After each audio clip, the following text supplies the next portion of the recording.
The Ethical Reasoning Bridge, or ER Bridge, is a framework for clinical and ethical reasoning. It emerged from research into the decision-making of physiotherapy professionals in Australia. When it comes to solving ethical dilemmas in everyday practice, an exclusive orientation towards the basic ethical principles of a profession, its professional duties and national laws, is often perceived as insufficient to solve ethical dilemmas.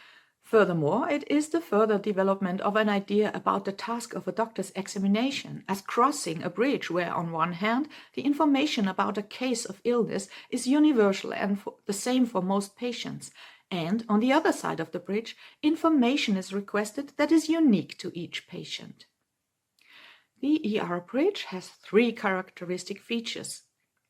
First, a knowledge theoretical approach is needed to understand the relationship between different ethical forms, normative and descriptive, and narrative ethics, such as ethical principles or specific ethical theories. Second, the ER bridge model is dialectical in that it highlights different forms of knowledge from which further learning and action arise. And third, the symbolic or mental movement of crossing and recrossing the ER bridge in reasoning, decision-making, as well as in action and reflection, reinforces the idea that physiotherapists and ultimately their patients are involved in the same process when developing and exercising moral agency. Moral agency is the expression of the ability as an individual or a group to act morally in order to change a situation.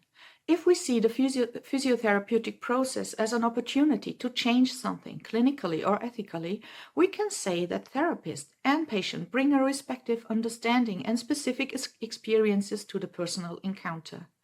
Each individual expects, or at times does not expect, to learn something new through this experience, and each seeks to achieve a desired change or improvement through this shared interaction.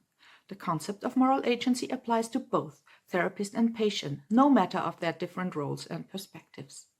The therapeutic process can be influenced in different directions, good or limiting, by different circumstances. These include environmental or working conditions, as well as social, cultural, or economic contexts.